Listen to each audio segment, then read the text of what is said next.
सनम हर जाई कहे कैलू तू बेवफाई, कहे कैलू तू बेवफाई, कहे कैलू तू बेवफाई। ऐ सनम हर जाई कहे कैलू तू बेवफाई, रहनी दिल में बसोले दे देलू काहे जुदाई। तू तो जिंदगी भर के रिश्ता गम से जोड़ देलू।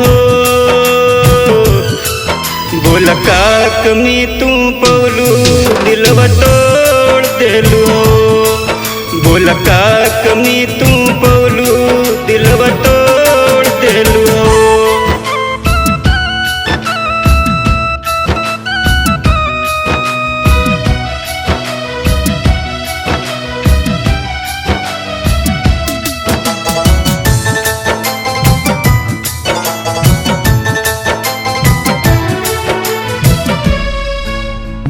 तोहरा से रहे हमर जिंदगी आबाद हो, पौलू का खुशी हमके कई के बर्बाद हो, कई के बर्बाद।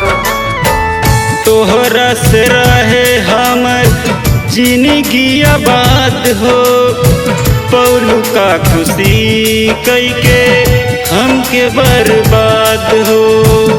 साहिल पे लाके नैया काहे बोर देलू हो। बोला का कमी तू पौलू दिलवा तोड़ देलू। बोला का कमी तू पौलू दिलवा तोड़ देलू।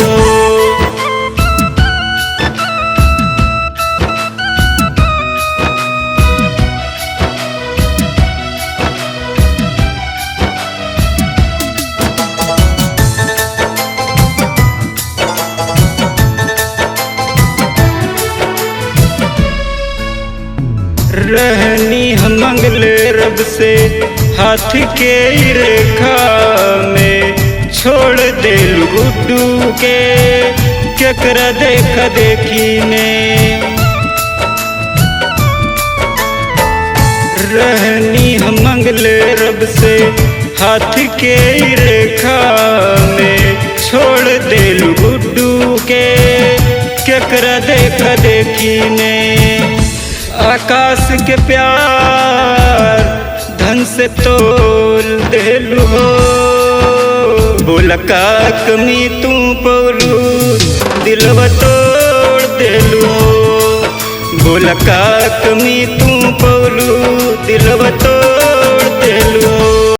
बोला का कमी तू पौलू दिलवा तोड़ देलू। बोला का कमी तू